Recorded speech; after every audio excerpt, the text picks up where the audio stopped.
All right, let's dive into the story of a king so wise, so wealthy, and so powerful that his name has literally echoed through the ages, King Solomon.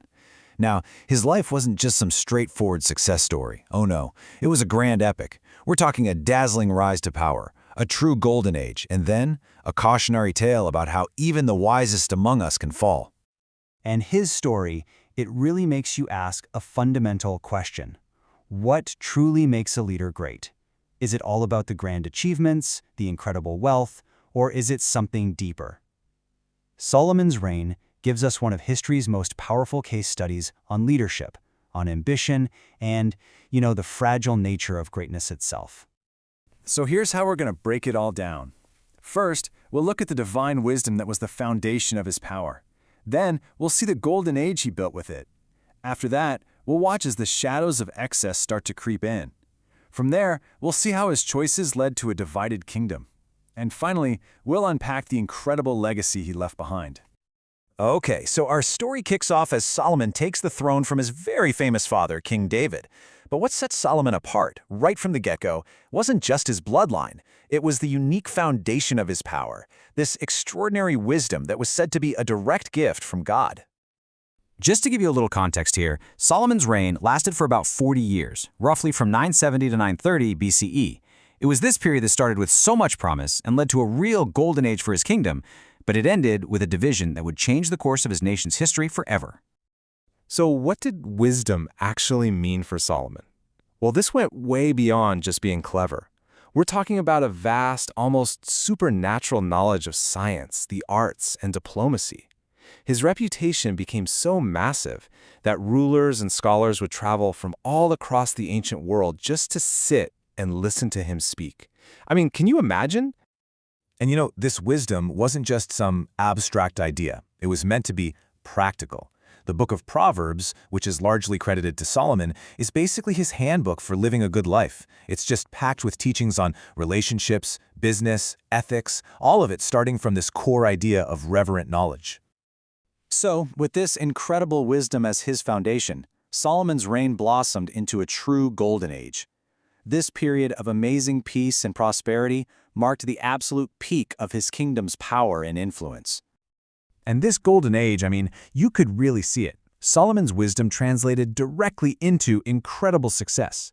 Science and the arts were flourishing, there were these amazing feats of engineering and architecture, and he was a master of diplomacy. The result? Unprecedented national wealth and stability. His kingdom was truly the envy of the ancient world. But the crowning achievement, the one thing that symbolized this entire era, was the construction of the magnificent temple in Jerusalem. This wasn't just some big, impressive building. It was an absolute architectural marvel that became the very center of Jewish worship, the holiest site. It was, in every way, the physical proof of his kingdom's glory. But you know how it goes. Even in the brightest golden age, shadows can start to grow. And this, right here, was the turning point in Solomon's story. It's where the whole narrative takes a tragic turn, as the king began to stray from the very principles that made him so great in the first place. It's just such a dramatic shift. The humble young king who started out relying on divine guidance, he began to change. His later reign became all about overwhelming luxury, a dangerous isolation from his own people, and a slow but steady moral decline. It's like he became two different kings in one lifetime. So what happened? What caused this decay? Well, the sources point to a few things. His personal wealth got so huge that it created this massive gap between the rich and the poor, and that started to cause real unrest. All those political marriages he made brought in foreign customs and beliefs. But most importantly, he became isolated, losing touch with his people and with that divine guidance that had made him who he was. And all of these choices, well, they had huge, and I mean huge, long-lasting consequences. The very wisdom that had once brought everyone together in a prosperous nation began to fail him, and it led directly to the unraveling of everything he had built. You can really see the path to disaster unfold. First, he apparently ignored divine warnings about his behavior.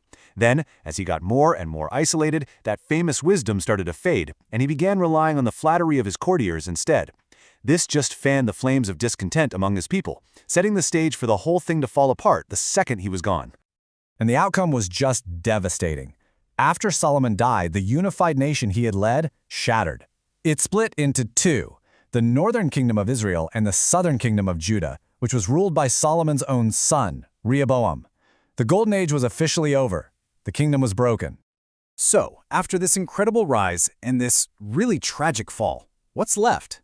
What is the enduring legacy of King Solomon? This right here is where we find the timeless and maybe the most important lesson in his entire story. When you boil it all down, his life is this powerful lesson in balance. It's a reminder that true leadership really depends on wisdom and humility. What makes his story so unforgettable is that it shows us both the incredible heights you can reach with those virtues and the devastating consequences of losing them. And this really gets to the heart of his legacy.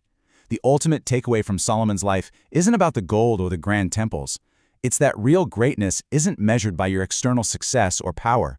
It's measured by your character and by your commitment to serving other people. And so we end right back where we started, but now with the full weight of Solomon's story behind that question. What is the true measure of greatness? Is it what you achieve or who you are? Solomon had both, but he let one corrupt the other. His life challenges us, even today, to decide which of those two things really, truly lasts.